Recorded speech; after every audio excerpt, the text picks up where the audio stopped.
面对俄罗斯的侵略，乌克兰总统留守家园，坚持到底态度，互全世界真感动。乌克兰总统叫泽伦斯基伫昨欧洲会议紧急会议上来发表视讯的演说，讲到战争中丧生的囡仔，这个泽伦斯基伊口气呢真激动，互人真感动。连现场翻译的人嘛，对咧后甜。全场议员更加拍谱前后有1分钟60秒甲赞声。伊讲伊本身是戏剧演员出身，伊强调讲战争毋是电影，而且主角毋是家己，是所有乌克兰的人民。欧洲议会拍谱60秒，全部因为乌克兰总统泽伦斯基的演说。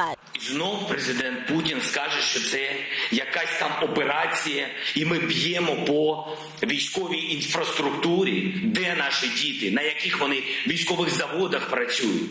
На яких ракетах вони? Може вони в танках їздять? 16 дітей ти вбив. 踢破俄羅斯總統普丁的白賊話，澤倫斯基將過一擺呼籲歐盟用行動證明歐洲和烏克蘭徛做伙。演說的現場的口譯員嘛，目屎乾目錢。And for our freedom, despite the fact that all large cities of our country are now blocked, nobody is going to enter and intervene with our freedom and country. And believe you me. 和大家再見，澤倫斯基行出房間，路線真保密。記者得到採訪，問到伊演員的身份，伊講戰爭唔是電影，主角唔是伊家己，是烏克蘭人。Work and sleep, that's it.